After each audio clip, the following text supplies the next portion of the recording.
Good evening, everyone. You're in the spotlight with Brian Gardner for this Tuesday, December the 19th, 2017. Good to have you all here for our first and only show of this week. That's a little bit of a change. I'll explain why that we made that change in just a moment. But as always, as we start the show, I want to remind you all of how you can interact and contribute to the show and have your voice heard. You can do so by emailing us at itspotlight411@gmail.com. You can also follow us and tweet us at itspotlight411. Hashtag itspotlight411 is the hashtag you want to use when tweeting us, so make sure that you do that. You can also find us on Facebook. Just search for In the Spotlight 411 on Facebook, and then like our fan page once you're on it or once you find it, please.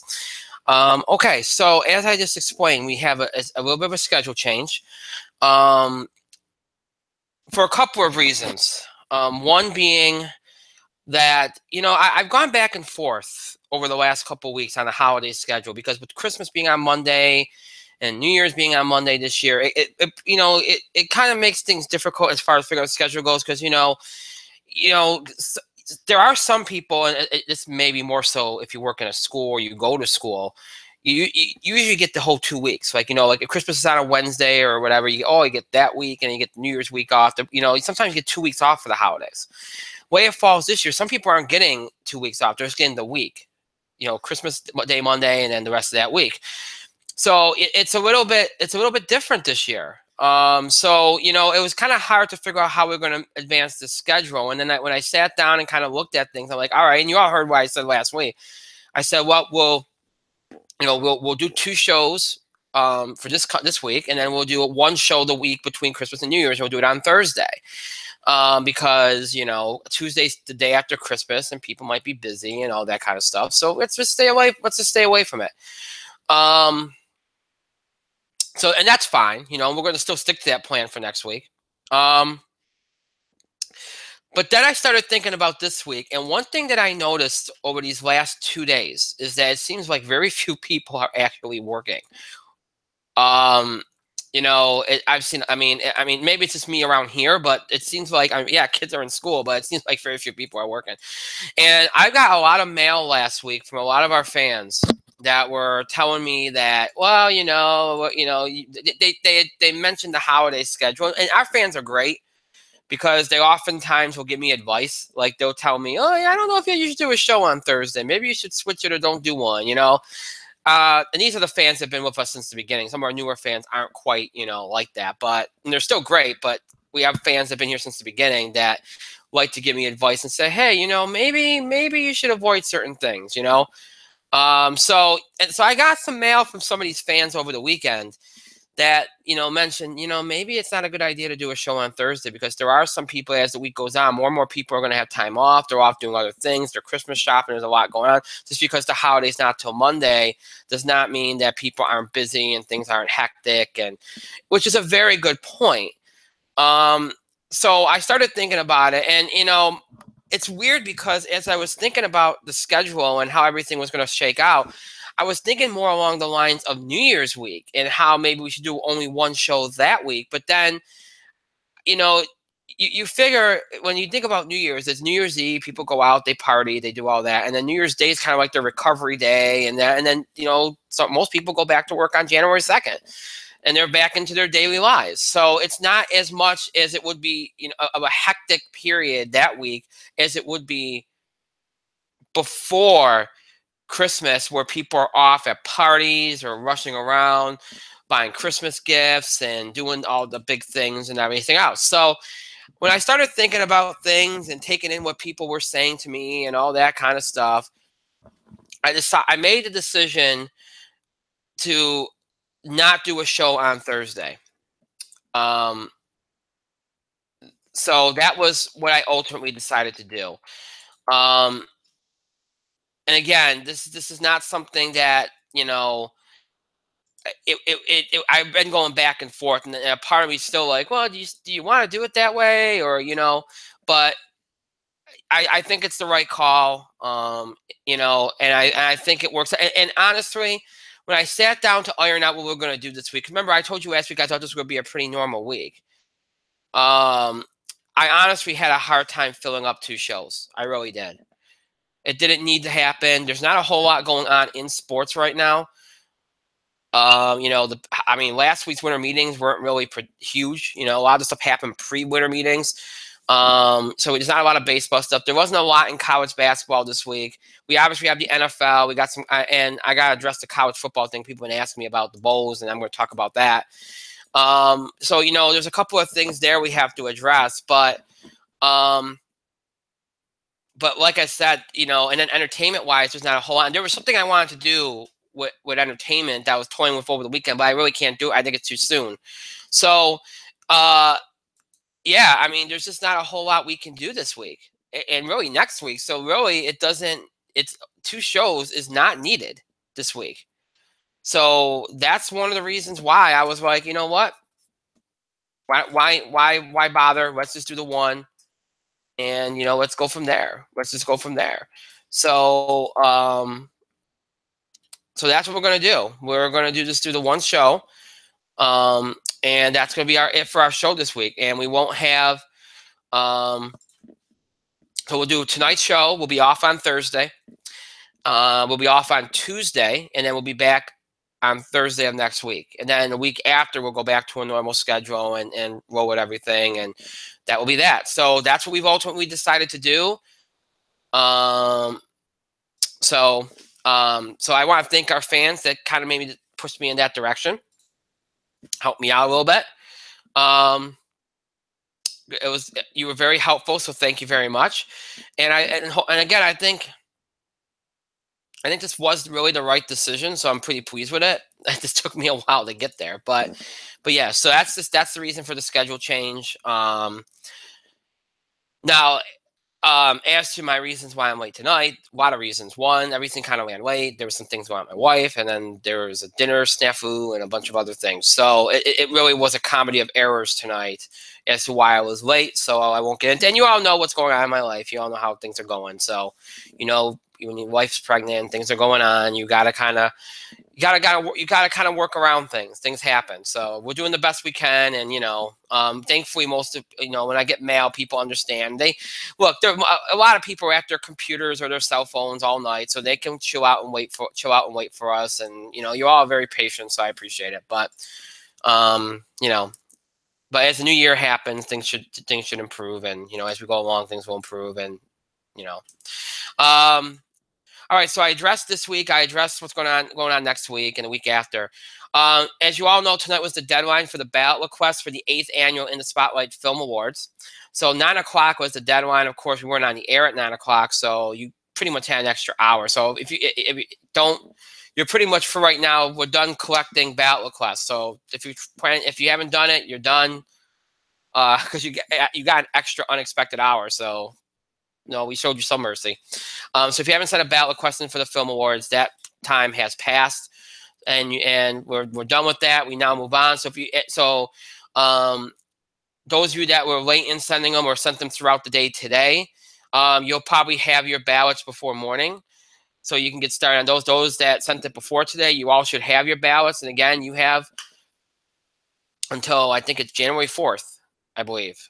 Yeah, January 4th is when we're gonna the ballots are due. So you have 2 weeks to get those done here for the 8th annual In the Spotlight Film Awards. So please keep that in mind. Of course, on January 11th, is it January 11th? I think.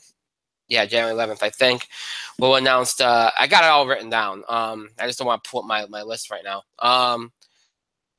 So January 11th, we'll announce the nominees for the film awards. And then we'll announce the winners on, I got to put my calendar. I want to get this right. It's on my cell phone calendar, so I'm not even going to bother pulling up my list. Nomination ballots are due on Tuesday, January 9th. Oh, January 4th. Okay. We're going to announce them on January 11th. And then we're going to have the awards on Tuesday, January 30th. I believe. Yes. So, yeah, so that's how it's going to work. So, Yeah, so again, January 4th is when the nomination ballots are due, and we'll announce the nominees on Thursday, January 11th. So make sure you get those in, start working on them right now.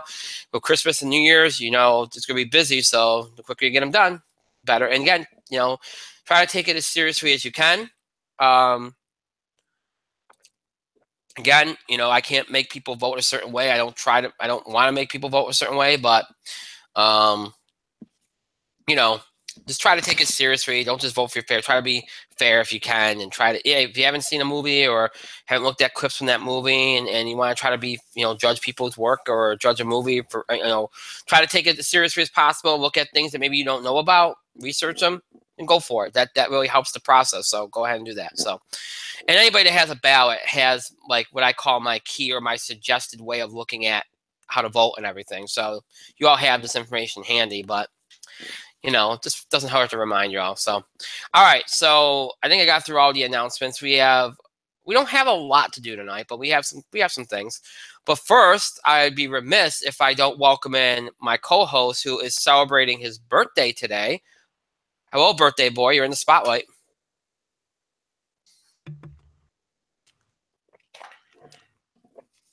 So, what's up? I'm waiting. Yes, I know. I'm eating this donut because I didn't have cake. A donut from Glazed and Confused. Great place in Syracuse. Ooh, that sounds good. And you're talking, and I'm like, oh.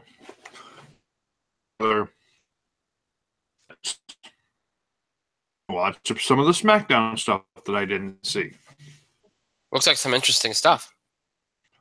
You jerk. How could you? More because I do appreciate that. Yes. Let's see. Okay, so I'm sorry, I got really distracted. But yeah, okay. So we don't have a lot to do tonight. We got the football we got to get to. We'll touch a little bit on college basketball. There ain't a lot there, though. Let's be honest. There isn't a lot there.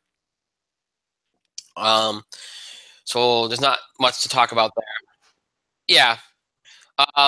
So we'll talk a little college basketball. I'll address the College Bowl situation because I made a decision about that, and we'll talk about that really quickly. And again, there's a little bit of baseball. Not much happened last week. It just not much happened, other than the Marlins continuing to gut their team. But so we'll talk a little bit about that. And then on the entertainment side, we have a quick box office beat because and we'll do a couple TV highlights. Now, let me just bring up something really, really quickly here at the top. Now, there is an entertainment thing. I mentioned this earlier. There's an entertainment thing that I wanted to talk about. I was toying with it over the weekend. And I was thinking, can we, again, this is part of the reason why I'm only doing one show this week, because I was toying with the idea of doing it on Thursday. Because I needed something to fill time, and I thought this would be, especially in light of how things are going right now, and with a certain movie that's out, namely Star Wars. I was toying with the idea of doing a segment on Star Wars and the ricesomeness of what's going on with that film and how people are reacting to it and the different layers that are playing into it. Not just the reactions to the movie, but how you got bots that are, spamming polls on Rotten Tomatoes and all this other stuff. I want to do a big thing on it because it plays into some other movies and how everything's being looked at online and everything. It's an interesting topic to discuss. I thought we could do something good with that. But here's the thing, and here's the problem with that. If you're going to go into that, you're going to end up bringing up spoilers. And there are people that have yet to see the movie that still want to see the movie, including people in our audience who I was talking with over the weekend and said to me, I wouldn't do this right now. I'd probably wait till after the holidays to do a segment on this, because by that point, most people would have seen it by now at that point. And I understood that, and I think that's fair. So we're not going to do that until probably after the holidays, because, again, it's only been out since Thursday. People are doing other things, and yes, the movie did make a huge amount of money, But there are people out there that more than likely still haven't seen it yet and are waiting for after the holidays or waiting for during the holidays when they're on break or something. So we'll wait and do that after the holidays, and we'll have probably more time to do it after then. So it makes sense to do it then. So want to briefly address that. Hey, you know what? I'm going to bring up the College Bowl thing right now, just so that we can save time later. In the past, we've done a College Bowl preview show. Last year we had we still were doing the Football Friday show, and we did it. But I made a decision, and this is after talking with some people offline on message boards. That again, some fans of ours. Again, we have fans that have been with us for a long time. That sometimes will give me perspective or give me advice, and they tell me, hey, this is a good suggestion or whatever. And there's people I trust that, including my co-hosts and everything. But like, just I like deferring to people. Sometimes people give me good ideas. So I was having some discussion over the last couple of days, and the College Bowl started over the weekend. There are a lot of bowl games. Okay, there are a lot of bowl games, and I'm not saying that people don't watch these games. Okay, people do. But let's be honest for a bleeping second here. The majority of people, even the college football diehards, don't start to get interested until you start to hit around New Year's Eve. They don't. When you start getting to the bigger bowl games and, of course, the playoff games, that's when you get people, and that's when they're interested. And it's so hard during the holidays and everything to keep track and to kind of keep a ledger of what games, like make our picks and everything. So I made the decision this year that what we'll do next Thursday, okay, when we have our only show of next week, we will have a segment where I preview all the games that are left on the bowl games left on the schedule. Because next Thursday will already be 26th, 27th, 28th, 28th, I believe. Yeah, 28th. So that once you get to the 28th, 29th or so, that's you're left with some pretty good games. So we'll call the games from maybe the 29th or the 30th on, and including the playoff games. And then, obviously we'll make a national championship pick once we have it. But, we'll call the games for that entire weekend going into New Year's. And, I think that'll work better. We can actually spend some time talking about those games because, and I just think it's better. I mean, no disrespect to all those other bowl games, but, again, even the college football diehards don't watch every single bowl game. Okay? So, you can have some fun with that, and you can pick a lot of the bowl games and stuff, but I don't think anybody really does that, and it can get a little tedious. So we're not going to do that this year. So next Thursday, when we have our next show, we'll do a segment where we preview the majority of the leftover bowl games, the big bowl games from like New Year's Eve on, and we'll have some fun with that. So there you go. So I addressed the bowl situation. And I know, and I don't think too many people are going to be disappointed. I just think people like when I do it, but I don't think it never seemed like something that was going to make or break people.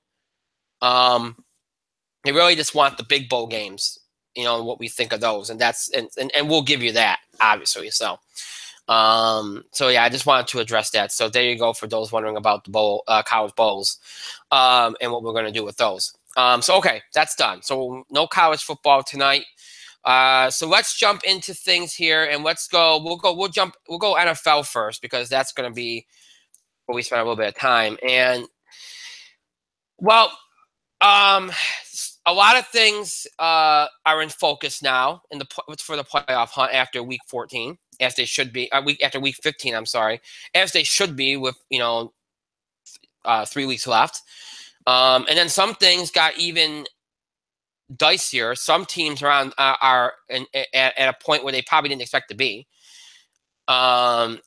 So it's really interesting how this season has progressed, because we talked about the mediocrity and all the issues with the early season, the quality of play, something we talked about over the last few years, and all the controversies.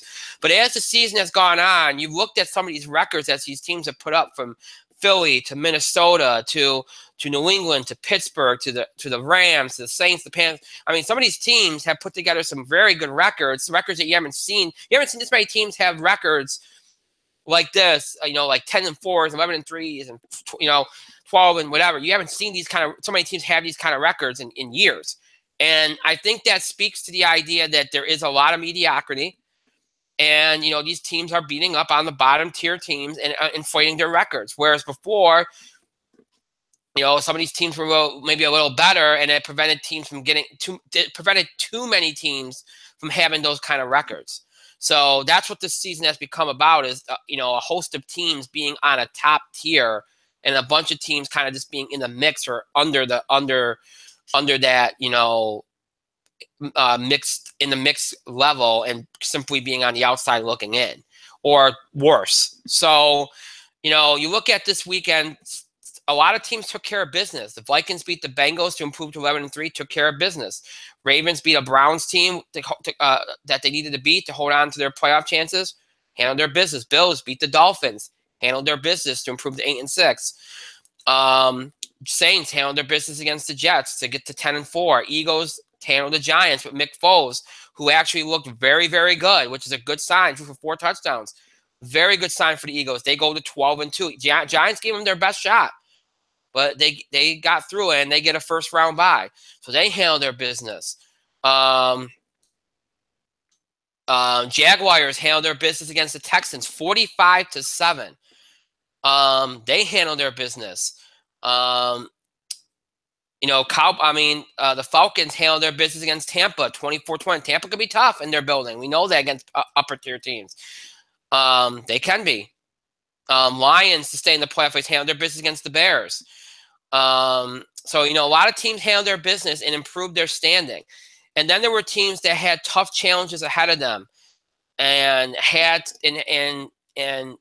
were in very impactful games. The Chiefs and the Chargers. The Chargers looking to hang on right there with the Chiefs.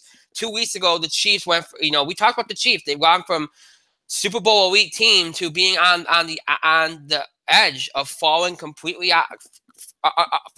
under. They win last week, and they win against the Chiefs in dominant fashion this week to get to 8-6. That probably, now again, only a game back of the Chargers, but the Chiefs now, have seized control, and they look good. Smith is back and being confident again because the running game is confident and the defense is confident. If the Chiefs are starting to play like they did in the beginning of the season, they keep this up, then they're back in contention for the Super Bowl. But I think you want to see them finish strong here and probably win these next 2 games. If they do, get to 10-6, I think you feel better about their Super Bowl prospects. Right now, they're still on that. They're a top-tier team. They've shown to be that again. You can put them there again, but you don't know how far. You don't know how far on the top you're going to put them right now because of the struggles they've had. So Chiefs handled their business, knocked the Chargers back. No longer their backs against the wall. The Panthers had a tough task against Aaron Rodgers, the returning Aaron Rodgers and the Packers. Aaron Rodgers comes back. He knows, look, we know this is tough for him. He's on the road at Carolina, which is very tough. Carolina is probably the worst kind of team for Aaron Rodgers to come back in because they're very physical. They're very good defensively. And you worry about Aaron getting hit, and you worry about the coverage that they're going to present. Very, very tough. Now, Aaron looked good. 290 yards, 3 touchdowns, 26 for 45. Aaron looked good. The problem for the Packers is the defense did not step up. That's what it really was. The offense of the Packers handled the Panthers defense very well. The Packer offense did very well in this game. The defense did not, and that was the difference. And the Panthers go to a 31-24 hard-fought win. That gets them to 10-4, and that's probably the end of the Packers. Obviously, that's the end of the Packers because you got too many teams from the NFC South in play. That was their last gasp. And now I honestly think if I were them, I'd shut down Aaron Rodgers. That he'll be okay. He came back. He played very well, but you can't take the chance of something bad happening to him here. You're not going to – you can win out and you go 9-7, and that's not going to be enough. So if I'm the Packers, I shut down Aaron Rodgers. I really do. But Panthers get the big win. They go to 10-4, handle some business there. Another big game, the Rams and the Seahawks. Who would have thought in Seattle, of all places, that the Rams would run up 42 points of offense? Todd Gurley went for 152 yards and 4 touchdowns in 2.5 quarters. And it wasn't just the offense that was impressive. It was the defense of the Rams that shut Seattle completely down to 1 touchdown. Russell Wilson, who's been a dominant force in the fourth quarter of games, could do nothing. This was in their own building. Okay, the Seahawks are 4-3 in their own buildings, which is unbelievable because they usually are unbeatable there. This was a tough loss for Seattle. Seattle, which looked like they were on, and this has been what's going on with this is what's happened with Seattle the last couple of years. There's times when you look at them and you go, here they come. That's the Seattle team that won the Super Bowl a couple years ago. And then they fall, and then they have weeks where you're like, well, where did they go? They just got dominated by the Rams, who have proven to be the class of that division. That division is gone now. LA is 10-4. Seattle's 8-6. An incredible, dominant statement win for the Rams. Now you really have to look at the Rams here as a true contender. You really do, because it wasn't just about we knew the offense. We knew that the offense could get it done, but the defense has really stepped up. And here's the thing that I like about the Rams: they're 6-1 on the road, which is going to come in handy in the playoffs. And now beating a Seattle team in their building, that's a huge statement by the Rams. And a huge win. And now Seattle is very much on the outside looking in. They need to win out here, and they need to hope for some help, because the NFC South is really in play to get 3 teams in right now. They are in a lot of trouble, Seattle. A lot of trouble. That loss was tough. That was a tough loss for Seattle. And then the Patriots and the Steelers. And what was the game of the weekend? And Pittsburgh, I think Pittsburgh's going to come back to rule this game. This to me might have killed the Steelers season, because we all know how important home field is. We know how important it is for New England, especially in December, January, where they dominate there. We know how important it is for Pittsburgh, where late in seasons they dominate there as well. They dominate there anytime, but especially, again, these two teams like to be at home late in the season because they close out well in their buildings late game situations late in the season. The Steelers had this game won. Their defense stepped up huge. They did everything they could on Tom Brady, made him uncomfortable. Did everything that they had a perfect game plan. This game was won. Le'Veon Bell had a good game. I know Antonio Brown with the injury, that hurt, but the Steelers had this game. They had time of possession. They were grinding it out, and then they just shut down in the fourth quarter offensively. They could get nothing done. They had ample opportunities. They just didn't get the job done. Their offenses looked off balance. They were hesitant. It's like they took their foot off the gas and they just never looked back. And we've said it before. You do not beat Tom Brady with field goals. You don't. Of course, they didn't get anything in the fourth quarter, so it didn't make a difference. You weren't, settling for field goals, but still, when you play this Patriots, you have to keep your foot on the gas. I think the Steelers kind of relaxed a little bit too much and paid the price. And the way the Patriots won that game, the kind of momentum they get from coming from behind like that, you're not losing a game the rest of the season. And here's how significant that win was for the Patriots. If the Patriots had lost that game, they dropped to the 3. The Jacksonville Jaguars would be the 2. The Steelers would be the 1.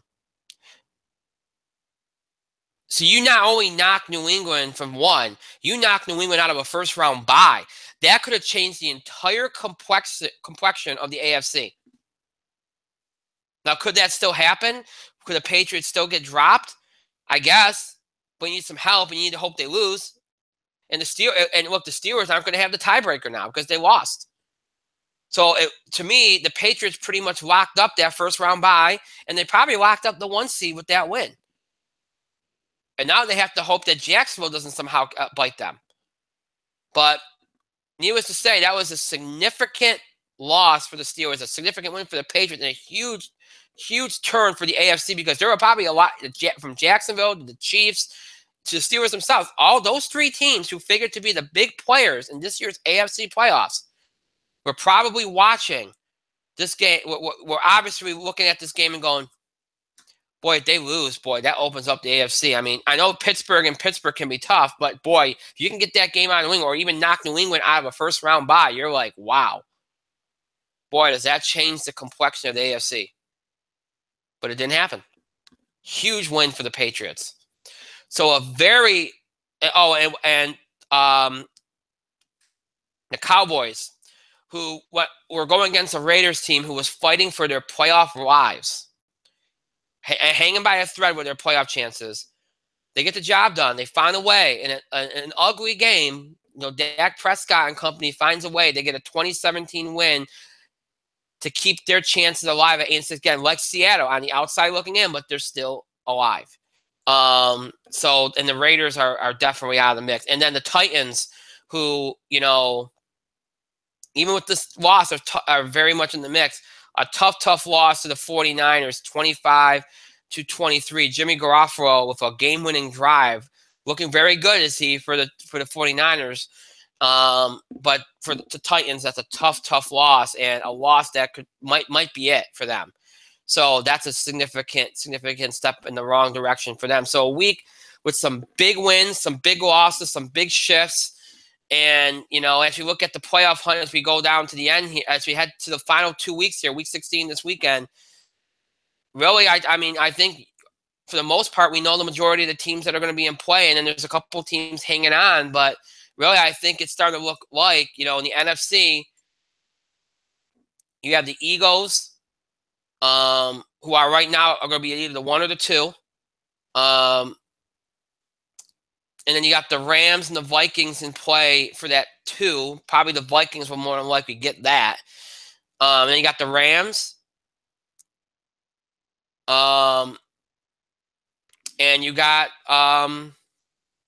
let's see, whoever's going to win the NFC South, either the Chargers or the Panthers, probably. Unless the Falcons make a run here. And then whoever doesn't win that will take the 2 wild card spots.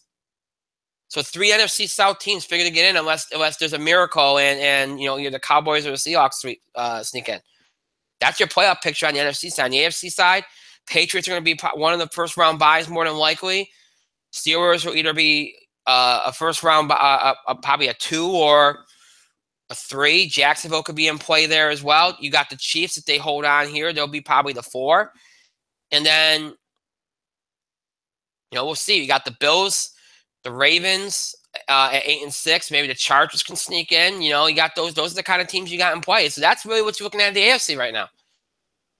So very interesting for these next couple weeks here. Not a whole lot. Seeding has to be settled, but in terms of the teams in play, I think we have them at this point. So now let's look at our picks for Week 15. I had Chiefs over Chargers. That's a win. Patriots over Steelers. That's a win. Seahawks over Rams, that's a loss. Panthers over Packers, that's a win. Bills over Dolphins, a win. And Cowboys over Raiders, a win. So I got back on track this week. I got a 1, 2, 3, 4, 5-1 week after a few 2 and 4 weeks. That's a good week for me here on the picks. And now we jump to Week 16, an ultimate week of the season for the NFL. And again, really all that's on the line for this week is seeding. And again, a couple teams have to get some help and have to win out to improve their chances on both in both conferences. So, some teams got some stakes on the line here still, but very few. There's a couple of interesting games, not nearly as many as last week in my mind, but we'll try to pick the good ones if we can. Here, and let's start off with the Cowboys and the Seahawks, because that is essentially a playout game. The loser's done. The winner's still hanging on by a thread. 4:25 p.m. Eastern on Fox from Arlington, Texas. 8-6 Seahawks at the 8-6 Cowboys. Again, loser's done. Winners still hanging on. This is tough for me. Because you don't know where Seattle is right now after that devastating loss last week. And the Cowboys have kind of turned it around a little bit offensively here and kind of found ways to get things done without Ezekiel Elliott. Ultimately, though, I think the Seahawks at this point are better because they do have some semblance of a running game. Not a great one, but some semblance of one. And you got Russell Wilson, who's been great. And with the way they got embarrassed last week, I think that they're going to really come out guns a-blazing and on full throttle here. So I like the Seahawks over the Cowboys on the road because the Cowboys have been barely getting by. So, that's not good at this point. So Seahawks over Cowboys for me in that game. 1:00 p.m. game on Fox from New Orleans, Louisiana. 9-5 Falcons at the 10-4 Saints. This game is significant because, look, if the Saints win this, they knock the Falcons completely back. They can't catch them. And also, if the Falcons lose this game, then it opens up a door for either the Cowboys or the Seahawks to be in play. So that even more in play. So that's a significant game for a lot of reasons. This is a home game, and when it's a home game and the Saints are good, you go with the Saints because they're that dominant at home. I like the Saints in this game over the Falcons, and that should make things interesting for that final NFC playoff spot going into Week 17 if that should come to pass. All right, so Saints over Falcons. And if the Saints ever lose that game, it makes it interesting for the NFC South, that's for sure. Next up, we got an 8:30 p.m. Eastern game on Saturday because we got 2 Saturday games this week, as we do late in the season. 11-3 Vikings. It's not NBC, by the way. 11-3 Vikings at the 7-7 Packers. Packers really need a miracle again. I think they're out, but but theoretically they're still alive, I guess. But you got to play a Vikings team who has not had a problem winning on the road, who has had a great season. Case Keenum's been great. Their defense has been great. And after seeing what happened last week with the Packer defense, I don't like this game for the Packers. I think their offense will get the job, and even on a good Viking defense, but I don't like the way their defense played. I don't like the way their defense is going right now. I like the Vikings to win this game and completely finish off the Packers. So Vikings over Packers on that one. Got 3 more to pick. Let's see, Lions, Bengals, Rams, Titans. We'll go to the Rams-Titans game. 1 o'clock p.m. Eastern on Fox from Nashville, Tennessee. 10-4 Rams at the 8-6 Titans. Titans are 5-1 at home. That's where they've done most of their damage. Rams are 6-1 on the road. That's where they've done their damage. I think the Titans are done. They're not playing their best football. They lost a tough one last week to the Saints. The Rams are playing extremely well. Jared Goff's been great. Todd Gurley's been great. Offensively and defensively, they've been dominant. I like the Rams in this game over the Titans, and that would indeed finish the Titans off, I would imagine, if they lost that game. So let's see. We're up to 4. We have to pick 2 more. Bills, Patriots. Why not? Even though, it's the Patriots in December. 1 o'clock p.m. Eastern game on CBS from Foxborough, Massachusetts. The 8-6 Bills at the 11-3 Patriots. Look, the Bills' defense will keep this game close. The question is, can they get anything offensively done against a Patriot defense, which is not very good in the secondary? Like their pass defense is terrible. If you can't get anything off their pass defense, you don't deserve to win. They have to get some offense. If they get some offense, I think they can make this game close and maybe steal one. But the Patriots in December in their building is almost an impossible win to get. I'm going to pick the Patriots based on that. But, the Bills can look at this as, if we win this game, we might make the playoffs. To me, that's what this game's about. If they can steal this game, not only do they hurt the Patriots season, but they improve their chance that getting to the playoffs. So if I'm the Bills, I look at this game as you win and you're probably in. So big game for the Bills, but I don't see them getting it done. I think Patriots over Bills in that one. Then one more game to pick. What would be the most substantial one to pick? Let's go to the Monday night game, because, again, a lot of these games is really bad games. 8:30 p.m. Eastern, Monday, Christmas night. On ESPN from Philadelphia, we got the 6-8 Raiders at the 12-2 Eagles. Raiders season's done. They're just looking to play sport. And they're going to be a tough look. They're tough. We know what they can do. We know what they can do offensively. We know if their defense shows up to play, they could be a tough game. And for the Eagles, this is a chance to at least clinch a tie of the 1 seed with this win. And if the Vikings were somehow to lose, they would clinch the first round, the number 1 seed. So it's a big, big chance for the Eagles, who are unbeaten at home. I like the Eagles here. Foles showed me last week that he can more than handle the offense. So I like the Eagles in this game over the Raiders, who will be a game team here, because they're a good team. It's just that they had a bad season. So, all right, so your picks for Week 16, not a whole lot. A lot of bad matchups. Seahawks over Cowboys, Saints over Falcons, Vikings over Packers, Rams over Saints, Patriots over Bills, and Eagles over Raiders. Your picks for Week 16 of the NFL season. We have one more week of full NFL picks. The last week of the regular season, we'll make those picks next week. And after that, we're in the playoffs. So, again, slim pickings this week. Not a lot of good matchups of potential playoff contenders. Not a whole lot of matches in terms of significance, in terms of, like, you know, two potential playoff teams playing each other. But you make do with what you got, and that's what we did. So those are your picks, and that's your NFL talk for this week. I mentioned the bowl situation, bowl preview stuff already at the beginning of the show, so I won't go into that. Let me quickly address some of the baseball stuff before we go to basketball. Because when we last had a show last week, we talked Stanton, we talked Ohtani. You know, we talked about that, you know, all the moves the Yankees were making and, you know, everything. I had said that I thought that things were going to pick up last week at the winter meetings. Well, they didn't. You saw a lot of relievers move and sign. We didn't really see a whole lot, you know, pitching wise. You know, there really wasn't a lot going on, as much as as much as you thought there was going to be. You know, now, I mean, you saw some interesting things over the weekend in the aftermath. You saw the Dodgers essentially make a salary dump by moving some players to the Braves, including Adrian Gonzalez, which I think is just the Dodgers lining up to make a run at Bryce Harper next year. And look, I think that move by the Dodgers was in direct relation to the fact that they could not go get Stanton. Stanton wanted to play for the Dodgers. The Dodgers would have liked to have had him, but they couldn't make the move because they had too much. They just didn't have the payroll flexibility. And you know, they got hit with a $36.2 million luxury tax bill today. They just didn't have it.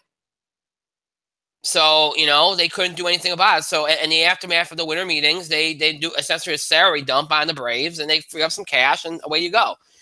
You know, the Marlins, you know, moved Ozuna.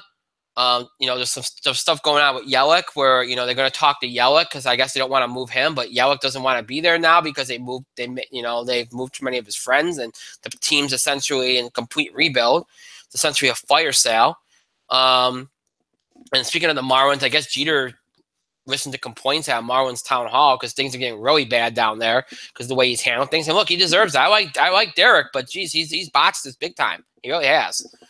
You know, you heard a lot of talk in the aftermath of the winter meetings about the Yankees going after Garrett Cole and maybe even going after Zach Greinke and trying to get rid of Jacoby Ellsbury and maybe even being after Manny Machado. Machado, I think, is the thing that kind of held up the rest of the winter meeting because all of a sudden the Orioles were like, well, hey, maybe we'll move Manny Machado. And the Yankees started I mean, I think that kind of threw everybody for a loop and, you know, kind of prevented anything else from getting done.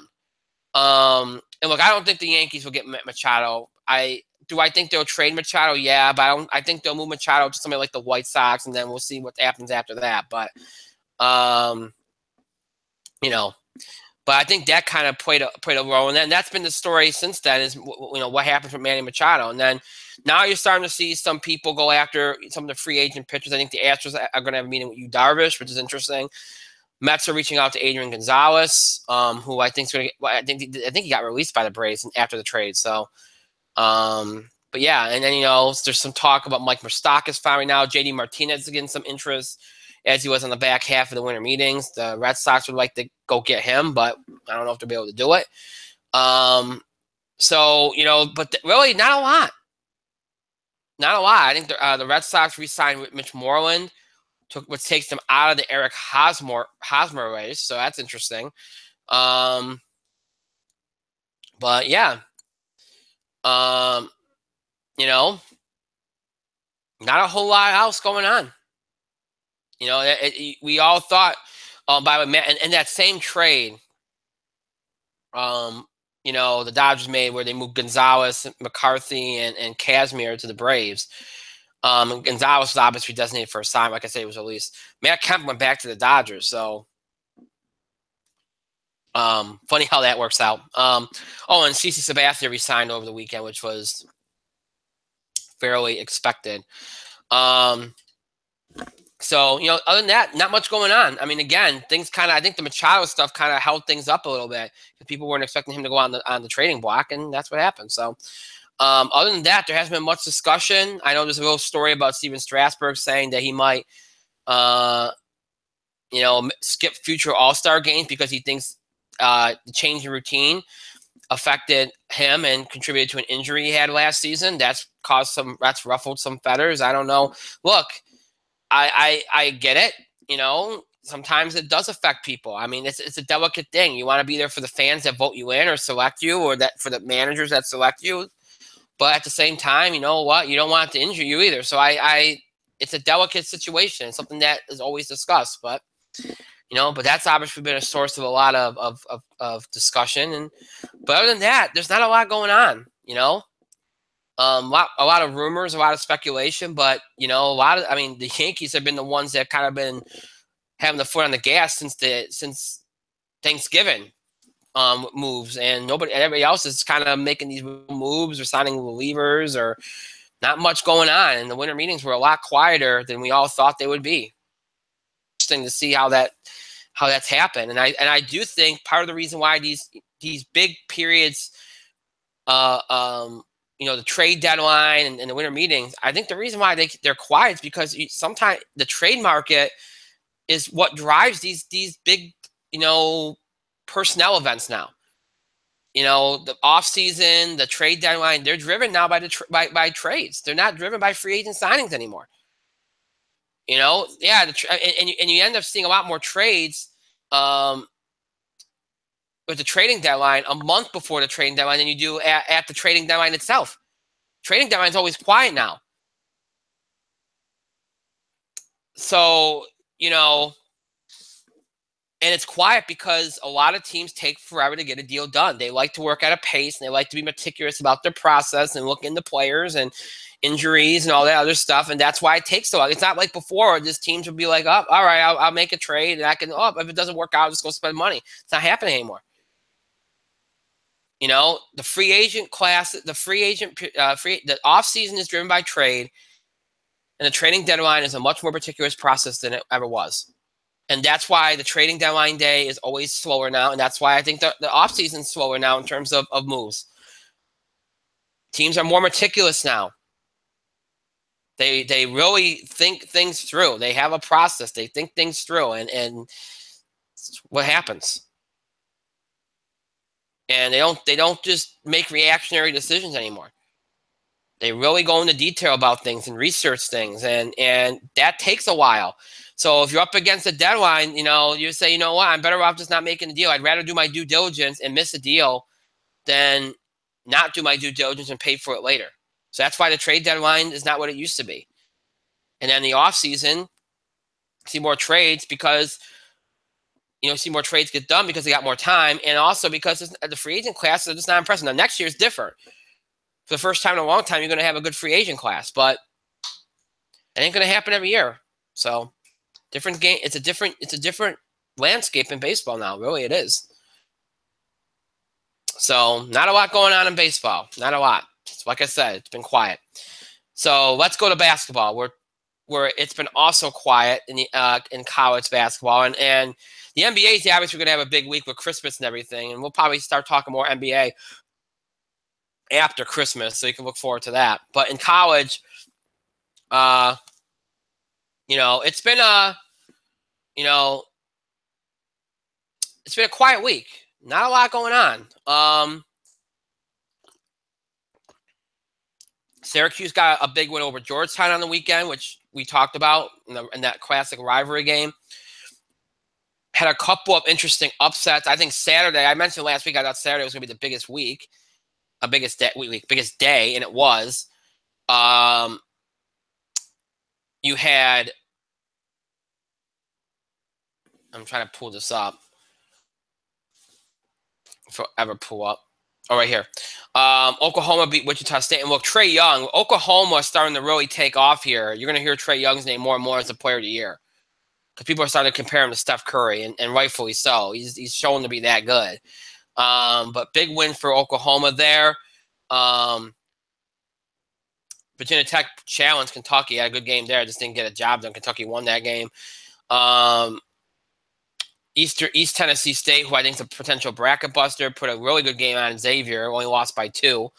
Kansas, Nebraska went down to the wire in a good one. Kansas won that one. Kansas is having a little bit of struggle here. Mike called this one. Rutgers over Seton Hall, 71-65. Purdue beat Butler, and I still think that's an upset. I don't buy Purdue. I think Butler is the better team, but Purdue got the win. Indiana knocks off Notre Dame in overtime in a big win for their program. Oklahoma State beats Florida State by 1 in a huge win for them. And Florida continues to tank as Clemson knocks them off 71-69. Florida's now 6-4. Clemson 9-1. Clemson's putting together a surprise season so far. And Cincinnati got a big win on UCLA, 77-63. So Saturday, a big day of games. A lot of stuff going on there. Again, I said that last week it'd be the best day of games, and it was. Other than that, not much went on last week in college basketball. I would say the most significant development was the Oklahoma over Wichita State game, was the Syracuse over Georgetown game. Florida's loss, too, I think, was hugely significant because you don't know what you're getting with them. They're really, really struggling defensively. I also would give credit to Tennessee, who even though they lost to North Carolina 78-73, they really look good. I think Tennessee is definitely a team to keep an eye on going forward because they're just, I mean, again, they've had a nice early season here. So, but outside of that, there hasn't been anything significant. It's kind of we said, as you get to Christmas, it calms down. Then after Christmas, you get in a conference play and things start to pick up. Mike, I haven't met you talk in a while. I know I've been rambling for a while. Any thoughts on this week's basketball headlines?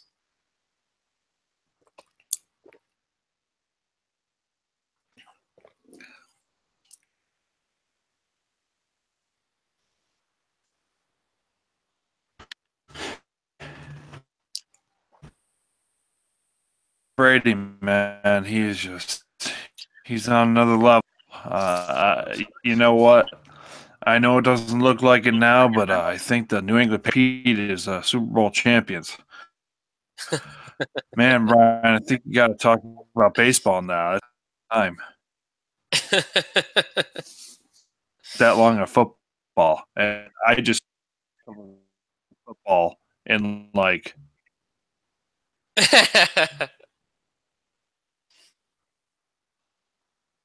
It just doesn't matter. Patriots win. Patriots win. I know there's not a whole lot with the winter meetings, but good Lord, I mean, it might move Manny Machado. Yeah. Can you believe that? I'd like to believe that.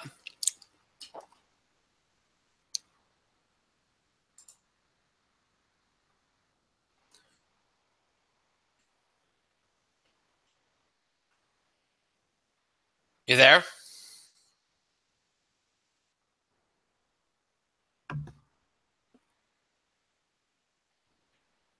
Wait, did you already talk about baseball? What? You keep breaking up. How long have you been talking? I'm not really sure. Actual question. No, I really don't know. I can't. College basketball, is that? That's what I was on. We are? Yeah, that's what I was on. Keep breaking up. We both keep breaking up. We're having issues. I don't know what it is. There isn't an awful lot of college. There isn't a lot of technical difficulties. This is not good. It'll in the spotlight. Now, you keep Oda, Brian. It's not healthy for you. It's not good for you, Brian. It's not good for your health. No. It's not good for your sinuses. But What is good for the butt is, of course, Longwood Lancers. They are the hardest team in college basketball, those Longwood Lancers. And right now, Pierce of the Arizona State Sun Devils game at the bottom. But unfortunately, Arizona State, who is the third-ranked team in the country, is kicking their ass. Don't count on Longwood today. So what is the last thing you heard me say? Longwood. Mm-hmm. Longwood. Longwood and Arizona State. You were talking about that. Yeah, I am talking about that. This is a game that is happening right now. Longwood is attempting to play the hardest defense possible. Mm-hmm. To stiffen up those lanes and have all the blood. Fortunately, Longwood is Arizona State is essentially making them their bitch. Yeah. And Syracuse only beat Buffalo 7? Yeah. That's concerning. Better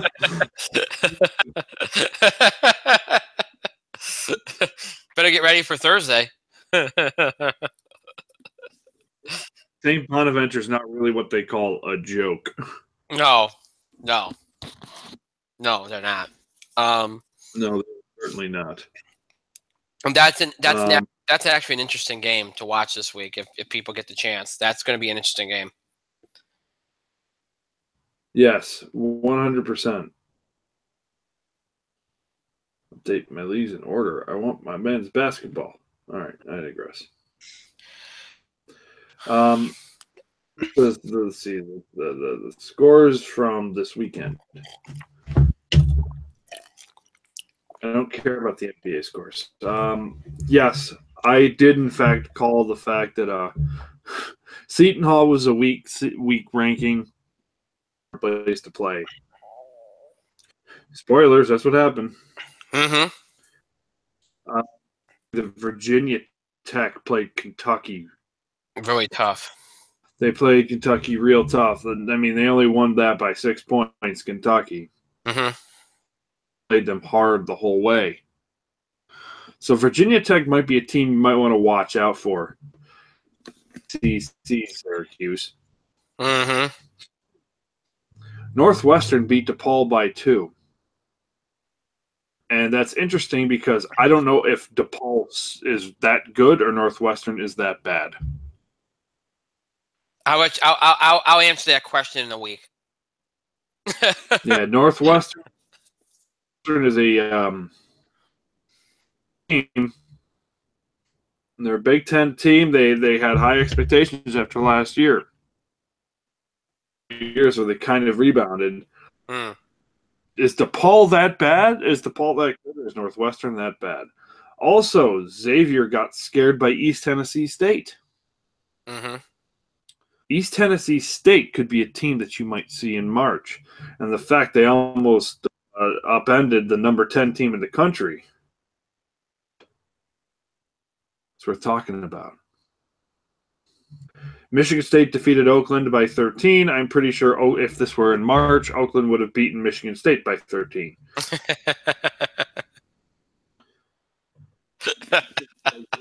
That's out.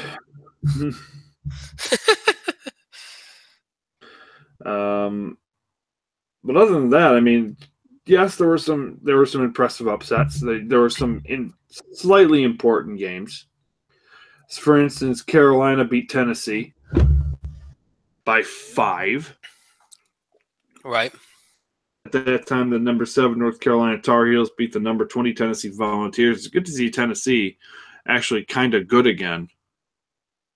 Well, I highly think the SEC is what's the word? Shit. Let me just ask you a question. Do you know who coaches Tennessee now? Bruce Pearl. No. Bruce Pearl.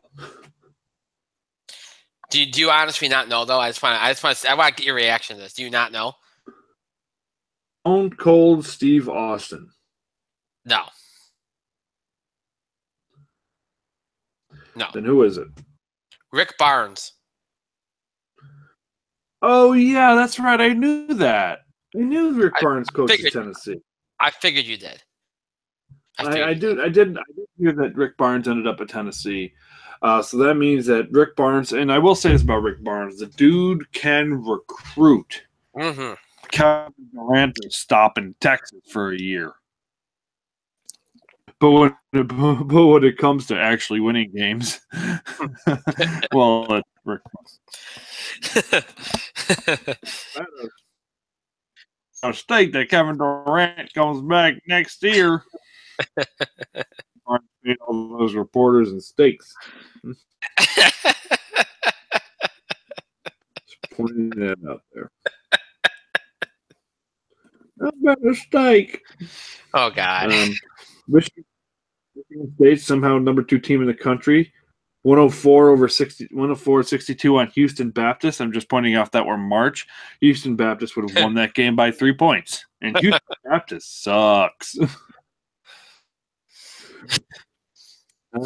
Just throwing that one out there. Because right now, I mean, it's not a thing. I mean, hell, Gonzaga just beat IUPUI by 30. So that's a miracle because Gonzaga sucks. You want the blueprint on how to defeat Gonzaga? Villanova literally exposed them when they played an MSG game. And right now, I mean, there's not a whole lot to talk about in the NCAA. I mean, only beating Buffalo by not more than 10 is concerning. Right. UCLA's got a tough one with South Dakota, but it looks like they're about to put South Dakota away. That's like the most interesting score right now, except for Missouri. It's only up by 3 on Stephen F. Austin. Huh. The Stone Cold Rattlesnakes of looking to finish stomping a mud hole in Missouri's ass and walking it dry. But 3 points quick. Up by 6 on Mercer. I mean, come on, Washington. Up by 6 on Bethune-Cookman. Oh, can't lose that game. Yeah, I mean, right? Knock off Kansas and turn around and lose that game. So we've got some close games here tonight. Duquesne only beat Lamar by 1 point. Wow. One of our listeners or fans. To be fair, I only mentioned that because Duquesne could be there in March. Maybe. The Dukes. One of our fans just sent this to me. You know how there's been all this talk about Trae Young from Oklahoma? Sure, yeah. And you know, people are starting to open their eyes. And this is where I got sent. He goes, you know, we heard all about Lonzo Ball last year, and really Lonzo, while impressive, never had a game like Trae Young had tonight. Trae Young tied the Division I single game assist record in the Sooners' 105-68 win against Northwestern State. He had 26 points and 22 assists. The most recent, the last person to get 22 in a game was Syracuse's Sherman Douglas in 1989. Interesting. 22 assists, 26 points and 22 assists. That's amazing. That's really good. He scored or assisted on 76 of Oklahoma's points out of 105. Every bit of that too. See, I mean, look, the fan, and thank you for sending me that. He's right about one thing. Lonzo never had that last year. Not like that. But did it have? Huh? Did it have? What?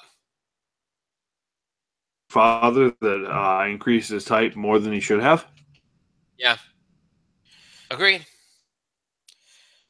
But yeah, I mean, I'm looking at the line right now. Trae Young, 26 points, 22 assists. Pounds. Yeah. For real. If they make the tournament and he has a nice run and he puts on a show like that, you somebody's going to take him and they're going to have a good time with him. That's right now. Trae Young right now is a top 5 player. Oh, easily, no question. Yeah, you're gonna a lot of people look right now. I mean, if he can put this up, and I mean, they obviously beat Wichita State this weekend, which helps. But he puts on a show like this in the Big 12 against teams like Kansas and that, he's gonna get Player of the Year. Mm-hmm. He'll get it easily in a cakewalk. So we're gonna be looking at Trae Young very astutely over the rest of the season here, I think. There are a couple of interesting games. Go ahead, Mike. Apparently, there are a couple mock drafts out right now. Okay. They only have Trae Young 13th. Yeah, that can't happen. That'd be a steal. I mean, they have DeAndre Ayton from Arizona. Right. Or DeAndre Ayton from Arizona is number 1. And to be fair, I don't even think he's the best center in the country. Agreed. He's the best center in the country. Oh. And everyone's like, oh, you can't teach size. But if the guy doesn't know what the fuck he's doing with that size, then there's a bit of an issue there. Yeah. And the kid's not good. Mm-hmm. Because let's be honest here, I'm looking at his game log. He's had a nice run of games. He's had a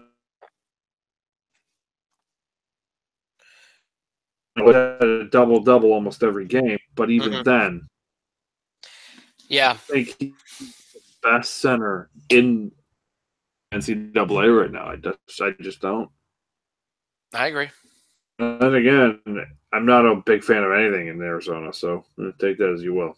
I mean, they have some pros, but I don't really think too highly of any of their guys. I think they have a couple first round picks. I don't know if they're even lottery picks, so they could be like late first round, you know. I mean, but I don't see anything there that's like a top 15 in my opinion.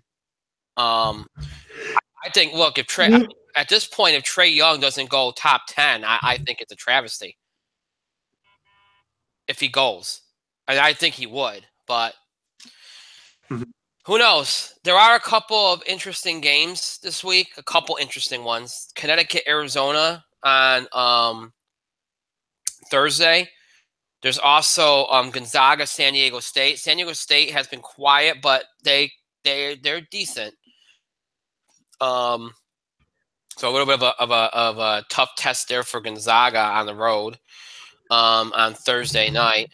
And then other than that, I mean, let's see, Northwestern, Oklahoma on Friday.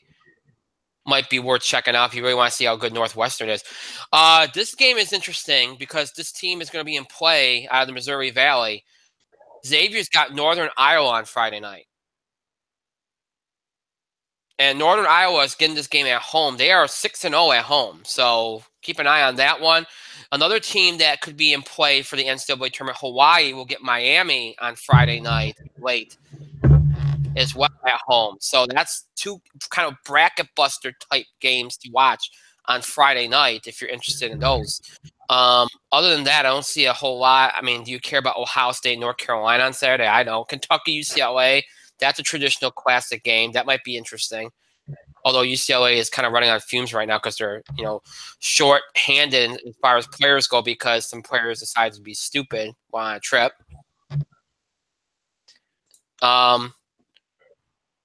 Let's see. Other than that, next Wednesday, conference play gets underway.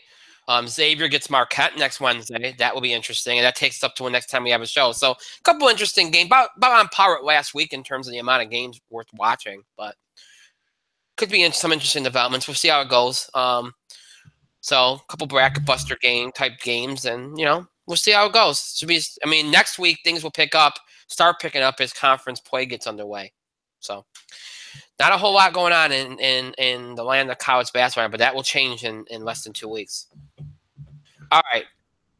Let's pick up pace here. Let's jump to entertainment. And I'm going to be very short and sweet with the box office. What happened last weekend? Oh, Star Wars did what we all thought it was going to do. Boom. Look, it wasn't a question about number one. We knew that was going to happen. It wasn't a question of it, getting close to 200 million. It's just how close it was going to get and what it was going to get over, because you knew it wasn't going to do what Force Awakens did. All right. Force Awakens had a lot going for it. It was the first Star Wars film in over about a decade. It was the first one featuring the original trio with Mark Hamill, Carrie Fisher, and Harrison Ford since the early 80s. A lot more going for it, and that's why it did what it did. This time around, you figured, would it do what Rogue One did last year, or would it do a little more? Most people figured a little more. Well, it exceeded its expectations as it made $220 million at the box office domestically over the weekend. And again, it just proves to you how strong this brand is. And it's been very derisive. And, for everybody out there that's like, well, it ruined my childhood. It wasn't what I expected. It's an audience score on Rotten Tomatoes. Well, the movie actually held up very well over the weekend. And usually movies that are not well received by the fans don't hold up that well. Because if you look at its dailies, okay, because you got to remember, even though the Thursday night viewings are Thursday night, they count in Friday's gross, okay? So when you look at Friday, it's gonna include the Thursday numbers, all right?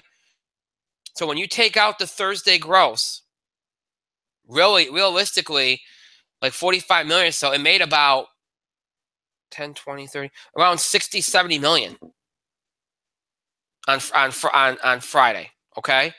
It made 63 million on Saturday and 51 million on Sunday.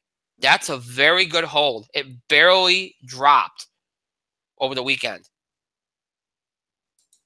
That doesn't suggest a movie that has the audience score it has on some critic sites. Okay, so let's put that aside right now. It also made about 21 million yesterday, which is a very good number on a weekday when kids and stuff kids are still in school and such. So it's made 494.5 million worldwide already. So it's well on its way to $1 billion. The question is, will it get close to $2 billion? How close will it get? I anticipate it getting to maybe at least $1.5 billion. I don't think it'll get close to $2 billion, and I never thought it would. Although, with this being Carrie Fisher's last movie, that there's always the potential it could. But, again, I think, I was looking at this movie kind of like Age of Ultron a little bit, and maybe a little bit more, and that's exactly what it kind of did. But still a very, very, very good number for Star Wars, and really exceeded expectations. We all kind of lowballed the of the estimates because you just didn't know, but it exceeded expectations and held well, and Disney's got to be happy with it. It was never going to do what Force Awakens did, but it came pretty close. Coming in second was Ferdinand, 13.4, which is pretty good. It could have went even lower than 10 million, but it didn't. It held up well against Star Wars, and that's a good thing. So very good job for Ferdinand. And surprisingly, Coco, which dropped from first to third, held up very well as well, despite Star Wars and despite having a direct competitor in Ferdinand. It made 9.9 million. That's a very good hold for Coco, given the situation. And Wonder continued to do good business, dropping from third to fourth for $5.2 million. Again, continuing to do very, very strong business. Everything else under $5 million, including the Disaster Artist, which expanded by another 170 theaters to $2.7 million, continues to do very, very good business. Given the competition, the theater counts up to 16.1 million so far. And then after that, again, outside of that, there was nothing else going on at the box office. It was Star Wars' this weekend to shine with a little help from Ferdinand. And as you set the stage for Christmas weekend, lots of things to look at here. You have 2 new releases tomorrow, and then you have 3 new releases on Friday. which complicates things because those new releases tomorrow are not going to have those kind of big opening. They might cut into their opening weekend numbers. You know, because people, again, as the week goes on, more and more people might have time off, might go check them out. And you know what, that kind of hurts. It might hurt what you would have done on the weekend. Now, keep in mind too, you have Christmas Eve on Sunday. Now that sometimes could be a big movie night, and sometimes it can't. And you got other things too, like Christmas parties and stuff, and people travel, so that could have impact on this weekend as well. Tomorrow, the 2 new movies opening. The movie opening the most theaters is Jumanji: Welcome to the Jungle from Sony Columbia, opening in 3,765 theaters. Action film from Sony Columbia, starring Dwayne "The Rock" Johnson, Jack Black, Kevin Hart, Karen Gillan, and Nick Jonas. You know, again, it's set in the universe of the original Jumanji movie. Made for $90 million. Most people are seeing a $60 million weekend this weekend. If you include Wednesday and Thursday, it could maybe get close to 80, 85. That would be very good given the competition, given all the movies out. I think 60 million sounds very good. It'll probably be very much depending on how well it does Friday and Saturday, because I don't anticipate Sunday being huge for it. But still, I think 60 million seems reasonable. It probably would have been higher if not for Christmas Eve on Sunday and not for it opening on Wednesday, because that kind of movie would do very well during the holidays. But, you know, The Greatest Showman is opening tomorrow in 3,005 theaters from Fox. It's a musical starring Hugh Jackman, Zac Efron, Zendaya. A movie that moved up a week. It's had a lot of buzz around it. Oscar awards buzz, Golden Globe nominations. Made for $84 million. A musical is a good thing to open around the holidays. It's gonna get an audience, and it's gonna play more to older audience. But with Zac Efron and Zendaya, so probably get some younger fans in too. I think 35 million is probably in play. I can't see it doing more than that. But it could surprise. So those are the 2 movies opening on Wednesday. You got 3 movies opening on Friday. The biggest release is Pitch Perfect 3, a comedy from Universal, opening in 3,400 theaters. Starring Anna Kendrick, Rebel Wilson, Brittany Snow, and Haley Steinfeld. Got a very small budget at $45 million. The second one did huge business, but it also opened in summer. It's, to me, obviously this is always going to be a female-dominated audience demographic here for this movie. With Jumanji and with The Greatest Showman, it's very hard to tell what the ceiling is for this movie. Very hard to tell. And then with Star Wars and everything, Star Wars figures to be number 1. I think Pitch Perfect figures to be in competition with Jumanji for number 2. We could be seeing an Avatar, Sherlock Holmes, Alvin and the Chipmunks kind of setup here, where you got the dominant movie like an Avatar, but in this case Star Wars, and you have 2 movies fighting for that second spot. In that case, it was Sherlock Holmes and Alvin and Chipmunks. This time it's Pitch Perfect and Jumanji. Jumanji figures around 60. I could see Pitch Perfect right around that same level of 55, 60. So I'm going to go with Jumanji in second at 60 because of the whole family aspect, and Pitch Perfect around 45, 50 in third. But that could be closer, and both movies could do a lot better than that. The next biggest release is Father Figures, a comedy from Warner Brothers, opening in 2,800 theaters, starring Glenn Close, Ed Helms, Ving Rhames, J.K. Simmons, and Owen Wilson. R-rated, will play more to older audiences. I don't see it doing more than maybe 15, 16, 17 million. I just don't. And that might be maybe pushing it. And then we have Downsizing, a comedy drama from Paramount, and opening in 2,600 theaters, directed by Alexander Payne and starring Matt Damon, Alec Baldwin, Neil Patrick Harris, Jason Sudeikis, Christoph Waltz, and Reese Witherspoon. R-rated, budgeted at $68 million. Again, older audiences, has a little bit of buzz around it for award season. Maybe it's been more heavily publicized, maybe 16, 17 million. That might be pushing. It'll probably be right there with Father Figures. So those are your big releases. Next, we don't have a show till next Thursday. But there is a movie opening on Monday, and that is All the Money in the World, a crime film from TriStar, opening in 2,000 theaters, starring Michelle Williams, Christopher Plummer, Mark Wahlberg, Timothy Hutton, and in a minor role, Kevin Spacey, R-rated. It's had a little bit of awards buzz around this film. I don't see it making over $5 million. Okay, it's going to kind of get lost in the shuffle, so I wouldn't really worry too much about that factoring in anything on Monday. And you have two other movies that are getting a lot of awards buzz around them. Maui's Game, starring Jessica Chastain from STX Entertainment, will be opening a little over 250 theaters. R-rated, that one. And Phantom Thread from Focus Feature will be opening in 4 theaters. Both those movies will obviously be expanding. Daniel Day-Lewis stars in Phantom Thread, and that's a movie that, again, that's R-rated too. That people think is Daniel Day-Lewis's last performance, so that could factor into awards season as well. And those movies, neither one would factor into anything big as far as box office returns, but in the awards season it could. So, all right. So predictions: Star Wars. I'm going to go with number 1. I think it can break 100 million again. I do. I think it'll barely graze it. I'm going to say 103, 105, around there. Maybe a little under. Maybe it'll be just a little under 100 million. Second, I think Jumanji, anywhere from 60 to maybe even 70 million. Pitch Perfect 3 will be right there. It could even beat Jumanji, but I'm going to go a little bit lower. I'm going to go 55, maybe 60 there in third. I think Greatest Showman in fourth. I could see it maybe around 25, 30, maybe even a little lower than that. Could surprise me and do better. Who knows? But 25, 30 seems to be about right there. And I think Downsizing maybe around 15, 60 million, 16 million. And then Father Figures right under that, with maybe about 13, 14, 15 being right there with Downsizing. And then Ferdinand probably around 10, Coco around 6 or 7, and everything else will be under 5 months. So it should be a very big weekend at the box office with several big movies, and Star Wars leading the way. Mike, any box office thoughts? I have seen so many ads for Downsizing on YouTube recently. It is not even funny. Seeing ads for Downsizing. So that being said, I don't want Downsizing to be anywhere near the top 5. I am tired of that movie. And I haven't even seen it. I have no interest in seeing it. I have no interest in seeing a movie that I've seen ads for fucking literally. Oh, I don't even know. Months.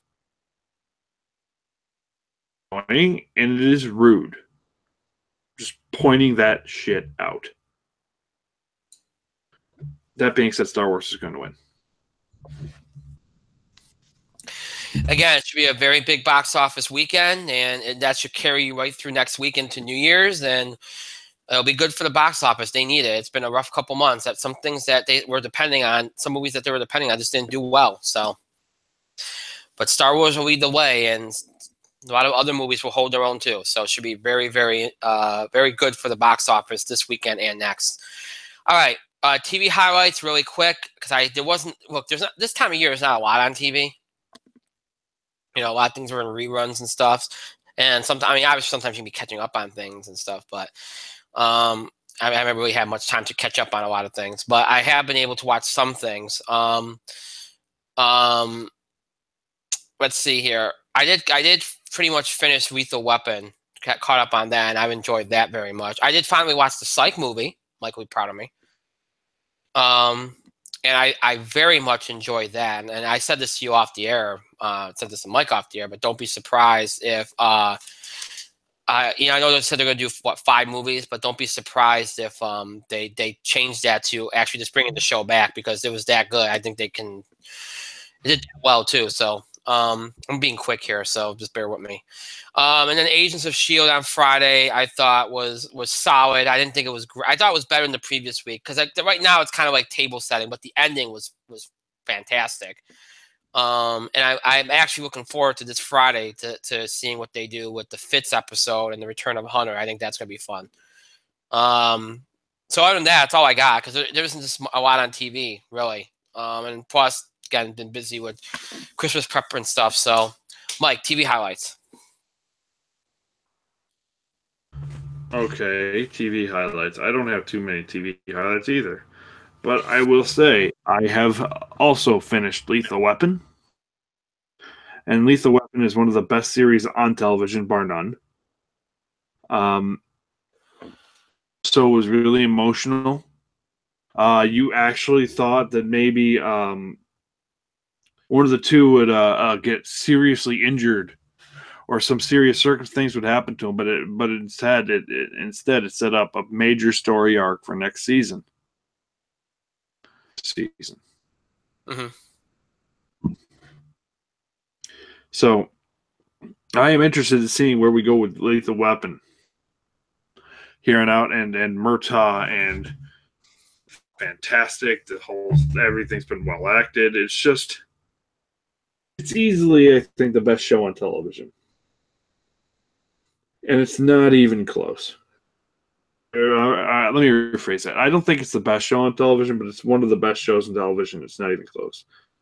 That's what I meant to say. Excuse me. What else did I see? Awful lot. I am caught up on Speechless. Pretty sure this is. I mean, I'm pretty sure the Speechless has had a run lately. They've really evolved all these characters. And you're invested in the relationships and how they impact each other. And featured it kind of at the end had JJ. I'm pretty sure the actor who plays JJ, who can actually speak in real life, narrated. Actually heard what JJ actually would sound like. And it was a really touching moment for the show, and I'm disappointed that not a lot of these TV award shows nominate Speechless.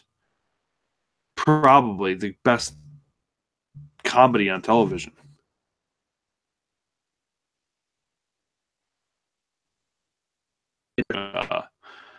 Where there was a talent show and they had to do the "We Didn't Start the Fire." It was the talent show based on "We Didn't Start," like their act was "We Didn't Start the Fire," and then there was a competition over Hanukkah. I'm not describing it really well. It was actually entertaining. I'd recommend the Goldbergs. It's a good show. It's just, it's not a show that I go out of my way to watch, but if it's on, I won't. And it's narrated by Patton Oswalt, so, it can't go wrong there, right? Never can. Can now with Patton. Other than that, I haven't really been watching too much. Just it's been a crazy time of year so far. Sooner than later, I will sit down. I'll watch all these shows that I haven't watched. I don't think I finished The Flash yet. I have not even started Arrow. 5 episodes of Kevin is the World left. And Murdoch Mysteries is coming back rather soon, and I'm looking forward to that.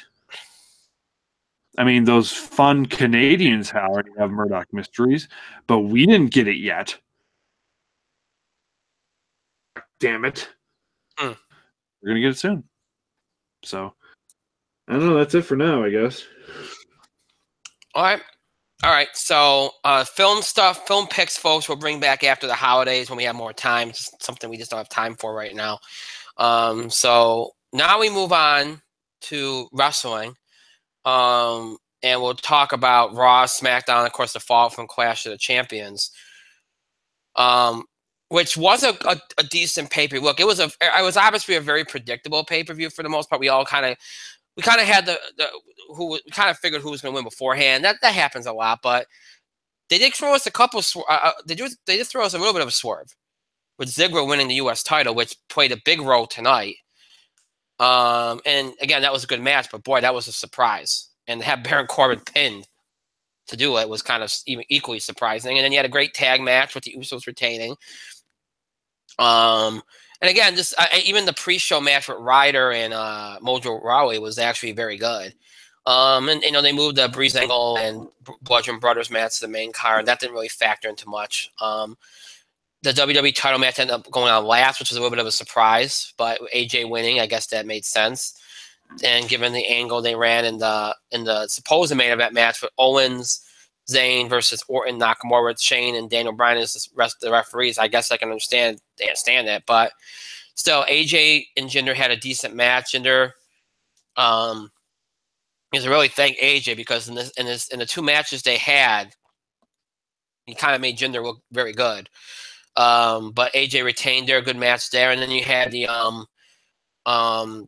again, as I said, the tag match, which had a lot of the theatrics that you expected. Daniel Bryan accidentally getting pushed into Shane McMahon to stop a count. Shane McMahon stopping his count right in front of Daniel Bryan when Sami Zayn had a pin, and then Daniel Bryan doing the fast count, and that obviously led to a lot of stuff that happened tonight, or it started to plant the seeds for something that's coming. We don't know what that is yet. But so Clash of Champions was interesting. About what I expected it to be honest, and it was solid. And then Raw last night, about what you expected. We knew there was not going to be no Roman Reigns. They did the Brock stuff early because they clearly wanted the woman stuff for late, which we understand now why. They set up the triple threat, which we all knew was coming. It was a fun segment. Kurt Angle unintentionally funny, getting the hell out of Dodge so before the stuff blew up between Braun, Brock, and Kane. Obviously, Strowman was protected there. You had some development on some other things like the woken Matt Hardy stuff and some of the more the woman stuff with Absolution and the big announcement at the end with the Women's Royal Rumble, which we all knew was coming as well. That was fun to see. Finn Balor teamed up with Hideo Itami, who debuted, and of course debuted on 205 Live tonight. That was interesting. Seth Rollins pulled double duty. And then there's the news, and I'm gonna I'm kind of opening this all together just so I can throw it all to Mike. But we had this, Ambrose and Rollins throughout most nights. Samoa Joe, the Bar. That was obviously for a lot of time on Raw. At the time, we all thought that it was the storyline, but now we know that Ambrose is legitimately injured.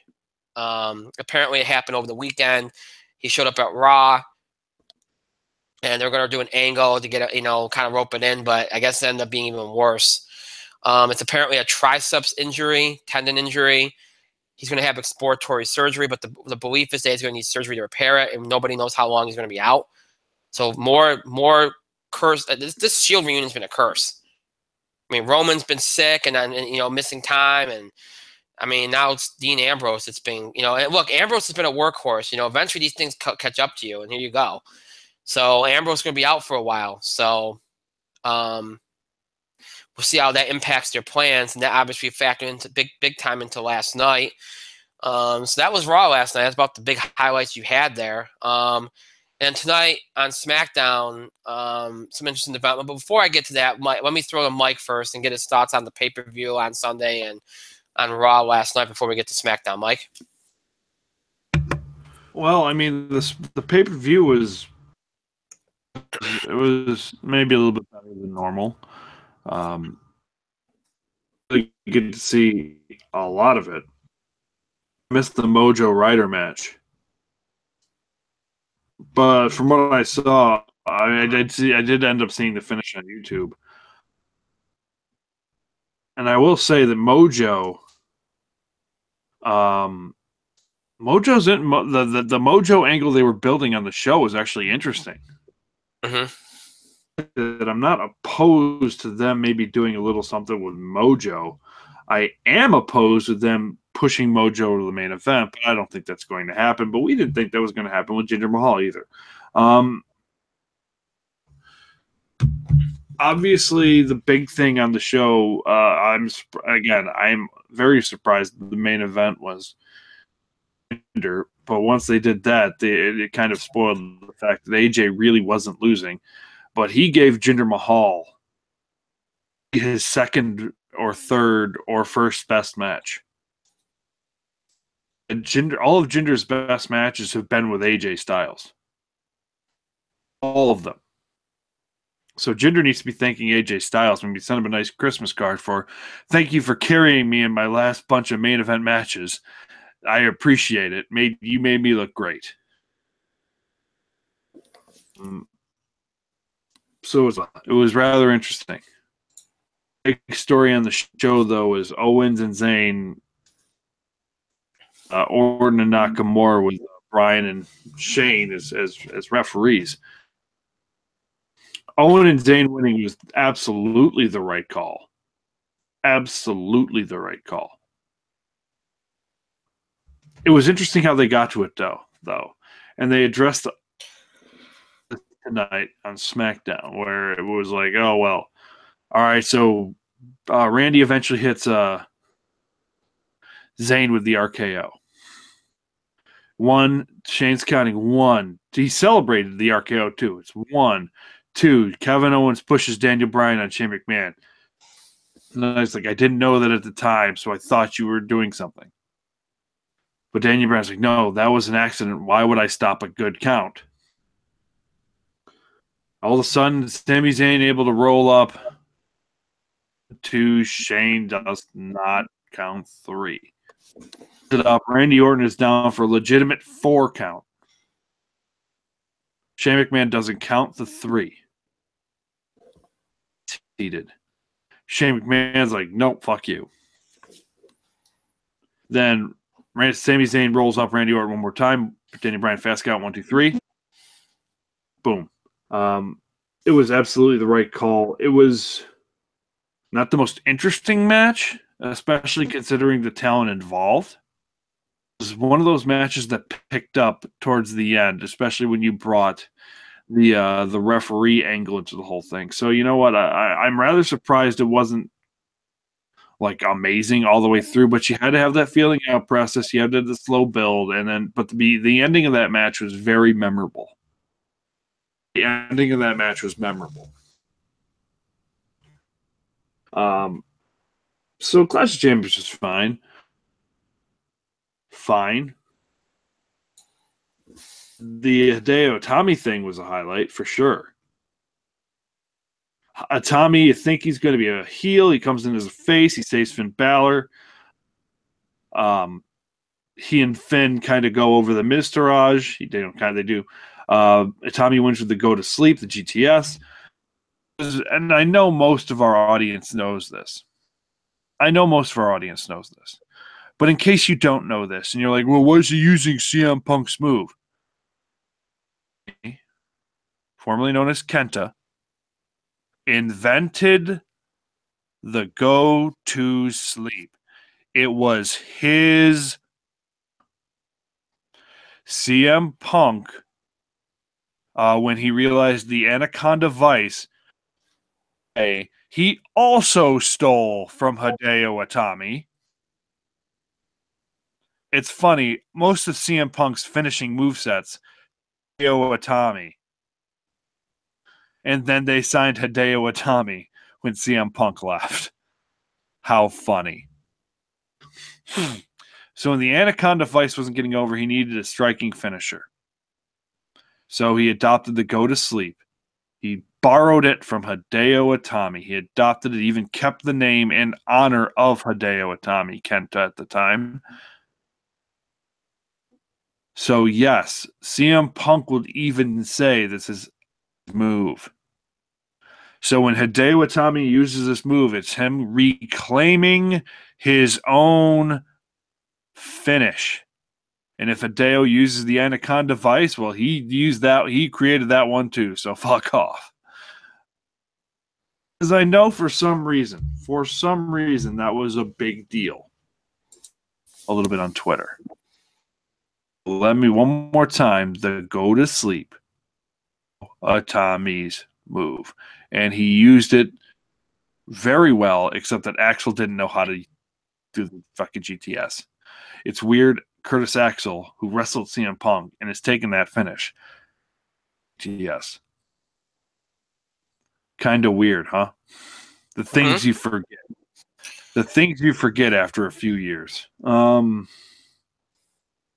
mean, Raw was kind of. I mean, the Braun Strowman, Brock Lesnar, Kane stuff at the beginning was interesting. The Women's Royal Rumble at the end was good. Asuka murdering Alicia Fox was. The Bar and Joe and Cesaro. Excuse me, the Bar and Joe versus the Shield and Jason Jordan and Seth Rollins having wrestling 2 matches that night, along with Jason Jordan. Seth Rollins is the MVP for sure. He gave Jason Jordan one of his best matches that he's ever had. And Seth Rollins essentially was the workhorse and the 6-man too. Because Dean couldn't do an awful lot. and seemed to do an awful lot. So it's too bad because I guess what people are saying is that Dean might be out for 6 months. Yeah, that's the speculation. Yeah. I mean, the speculation is that Dean's definitely missing WrestleMania. He'll probably be back in time for SummerSlam. I mean, that's where you're looking at for Dean Ambrose. So whatever angle you had for him, it's like hard to say where you go from here. And obviously, you're not putting Roman in the tag division. So what do you do with Rollins? Yeah, it's got really interesting on Raw because you take out. Well, honestly, you're right. He was a workhorse. He was all reliable. He's the guy you can peg into the situation, and he works. It's going to be interesting to see how things move without Dean Ambrose around. Very, very, very. It's a big loss for WWE. I mean, I kind of had a feeling. I told you last night I thought something was going on. So it kind of looked a little, you know what I mean? But and then SmackDown tonight, you mentioned they did some stuff for Bryan and Shane at the beginning of the show, which, you know, they planted seeds. They're not I didn't think they'd go full on with anything because it's during the holidays and, you know, ratings and stuff. They want to leave it all for after the holidays. So they did enough. They planted seeds, you know. Mm-hmm. They further developed some of the women's division stuff, and there was some interesting stuff with Ziggler tonight, where he recounted his past championship reigns and didn't he leave the title in the ring? Yes, he did. And look, 2 weeks ago he was talking about how he'd have to make a decision soon. I don't know where they're going with this, but it's interesting. I mean, is he really done, or what's the deal here? Because he wins the title randomly out of nowhere, and then they run this. I don't know if this is part of the angle, part of the gimmick that they're running with him, where it's like, well, you guys don't deserve me. You don't deserve music. Is that what this is about, or what is this? They got my interest peaked. That's for sure. But I don't know where. I don't even have an idea where they're going with it. And then we have the main event, which was interesting. With Jinder, Owens, and Zayn versus Orton, Nakamura, and AJ. Fun main event, Again, I think right now SmackDown's going to be in the same state for the next 2 weeks that Raw's been, where it's like, you know what, it's the holidays. We don't want to advance too much. Let's just hold serve until after the new year, and then we can start building to the Rumble. Mm-hmm. I think that's basically what you're going to get the next couple weeks on SmackDown. So, I mean, you can understand that, they'll just kind of keep running through the same kind of things right now, and that's what it'll be. Obviously, the big news of the day was Ambrose. And I know there's some stuff out there with Vince and the XFL and everything. We'll talk more about that when more information's out there, when we have a wrestling show in January and all that stuff. I don't want to get into it right now because who knows where that's going to go. So, all right, we did everything. We're done. We are done. Said, when we only have one show, we have a lot to do, and we got through it. So, with that being said, winding down as always. The show might be over. It does not mean you have to stop interacting or contributing. Continue to have your voice heard.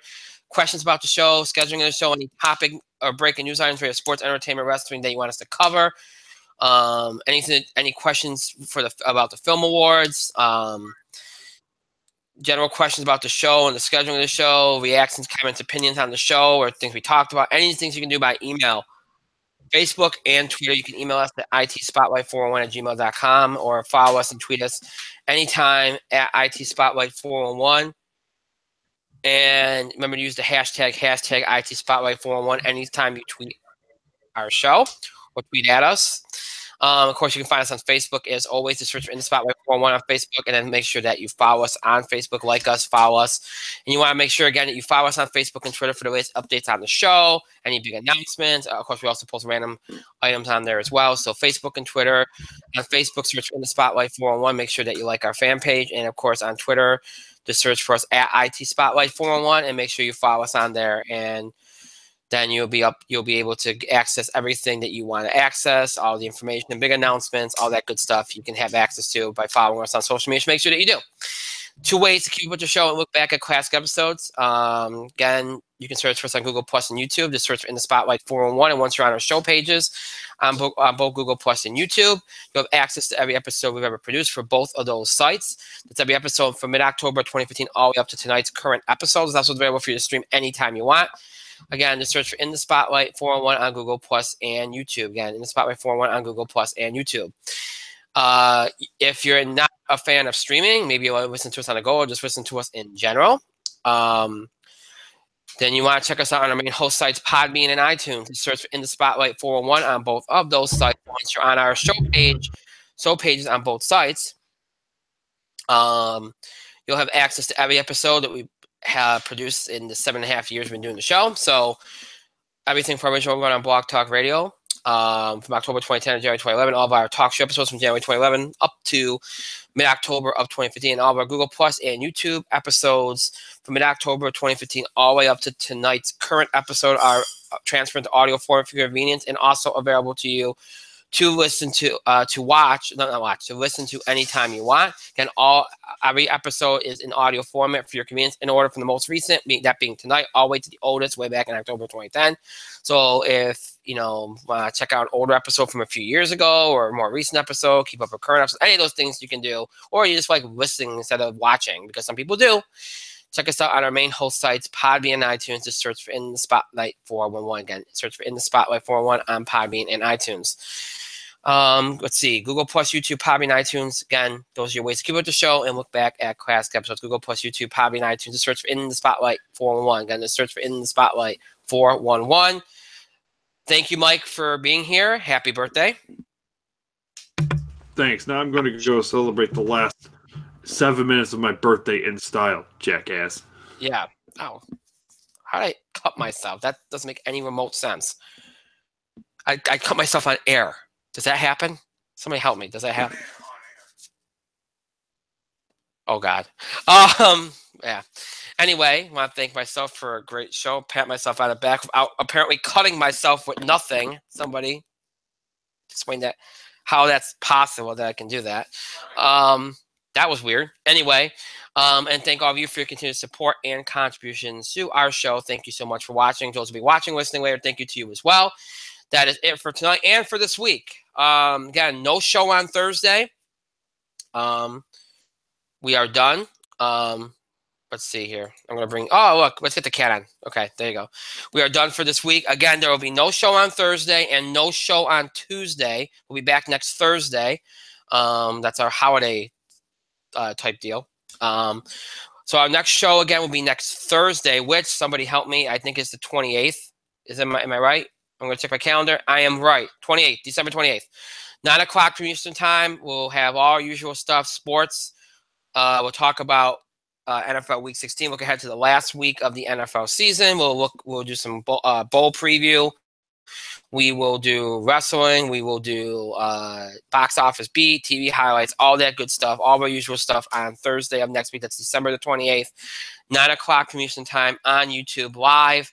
So again, no show on Thursday, no show next Tuesday. So next show will be a week from Thursday, December the 28th, 9 o'clock p.m. Eastern Time. So note that, please. Again, nomination ballots for the Film Awards are due on January 4th. That's Thursday, January 4th. So get those in as well. I hope you have a great rest of your week, a great weekend, a great Christmas. Be safe, enjoy. We'll see you back here next Thursday, December the 28th, 9 o'clock from Eastern Time. Have a good night, everybody.